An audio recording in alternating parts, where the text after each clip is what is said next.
Iran से जुड़ी हुई सामने आ रही है, जहां दूसरे सबसे बड़े नेता की मौत का दावा हो रहा है। अयातुल्लाह अली रेजा अराफी के मारे जाने का दावा किया गया है। अमेरिकी हमले में अराफी के मारे जाने का दावा हो रहा है और अंडरग्राउंड कमांड सेंटर पर हमले में मारे जाने का यह दावा, हालांकि आधिकारिक तौर पर इसकी पुष्टि फिलहाल नहीं हुई है। तो ईरान में सुप्रीम लीडर मुस्तफा खामेनी के बाद दूसरे सबसे बड़े नेता को अमेरिका ने एयर स्ट्राइक में मार दिया है और ईरानी विपक्षी मीडिया और सरकार विरोधी सोशल मीडिया नेटवर्क का यह दावा है कि अमेरिका के ताजा हवाई हमलों में वरिष्ठ शिया धर्मगुरु अयातुल्लाह अली रेजा अराफी मारे गए हैं। अब दावा यह किया जा रहा है कि वो एक भूमिगत कमांड एंड कंट्रोल सेंटर में मौजूद थे, जिसे अमेरिकी हमलों में निशाना बनाया गया है। अब अली रेजा अराफी को ईरान का दूसरा सबसे प्रभावशाली धार्मिक नेता माना जाता है। वहीं विपक्षी समूह उन्हें महिलाओं पर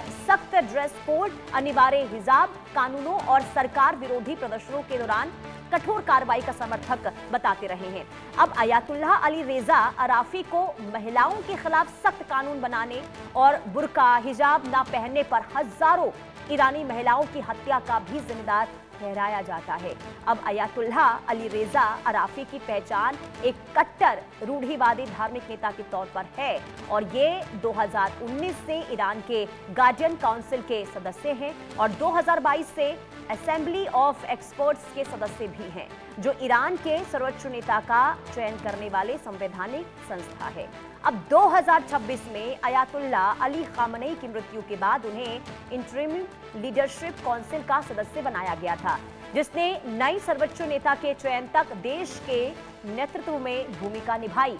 अब कहा यह जाता है कि मुस्तफा खामेनी को सर्वोच्च नेता घोषित करने के पीछे भी अयातुल्लाह अली रेजा अराफी ने बड़ी भूमिका निभाई थी और इसलिए उन्हें मुस्तफा का भरोसेमंद माना जाता है। और अगर वाकई में अब उनके मारे जाने को लेकर कोई औपचारिक तौर पर जानकारी दी जाती है तो ये अब समझिए कि ईरान के लिए बहुत बड़ा झटका होगा, क्योंकि अब तक अली खामेनी की मौत के बाद तमाम जिम्मेदारियां इनके कंधों पर थी, क्योंकि मुस्तफा खामेनी क्योंकि अभी तक सामने नहीं आए हैं, उनका उपचार चल रहा है, जो ईरान की ओर से जानकारी लगातार दी जा रही है। और ऐसे में अयातुल्लाह अली रेजा लगातार तमाम चीजों को लेकर आकलन करते रहे हैं, रणनीति अपनाते रहे हैं, बनाते भी रहे हैं। और ऐसे में अगर अमेरिकी हमले में इनके मारे जाने को लेकर पुष्टि की जाती है तो ये बहुत बड़ा झटका, बहुत बड़ा नुकसान ईरान के लिए होगा। हालांकि इंतजार करना होगा। हालांकि अब तक सोशल मीडिया पर, यानी कि ईरान के जो विरोधी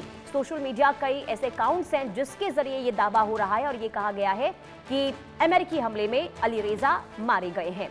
तो ये बड़ी खबर आपको बता रहे हैं। हालांकि देखिए, अगर ऐसा होता है तो ईरान में कई ऐसी महिलाएं हैं जो इनके रूढ़िवादी कदमों को लेकर काफी परेशान होती रही हैं, तो उनके अंदर जरूर देखिए ये बहुत राहत की खबर उनके लिए होगी। लेकिन IRGC के लिए और साथ ही साथ क्योंकि सुप्रीम लीडर मुस्तफा खामेनी के बाद ये दूसरे नंबर के नेता थे जो ईरान के को लेकर तमाम रणनीतियां अपनाते थे।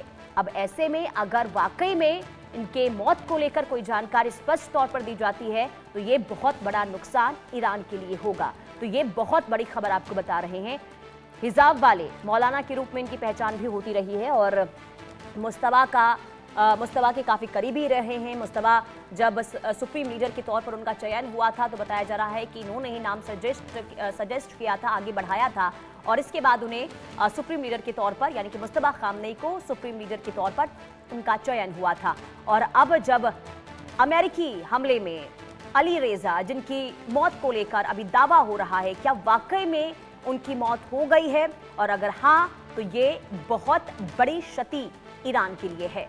तो बड़ी खबर आपको बता रहे हैं, अमेरिकी हमले में अराफी के मारे जाने का इस वक्त दावा हो रहा है। हालांकि देखिए, अभी तक ना तो अमेरिका की ओर से कोई दावा हुआ है और ना ही ईरान की ओर से कोई इसे लेकर जानकारी दी गई है।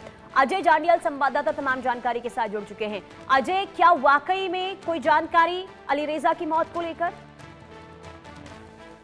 देखिए, अभी तक इसकी अभी औपचारिक पुष्टि ईरान की तरफ से नहीं की गई है, मगर अमेरिकन जो एजेंसी है उनकी दावा करें तो उनका कहना है कि उन्होंने खामेनी के एक खास जो नेता है, करीबी नेता, बड़े नेता, उनको जो है वो मार गिराया है। दरअसल आपको बता दूं कि लगातार जो कार्रवाइयां चल रही हैं उसमें अंडरग्राउंड कमांड सेंटर पर हमले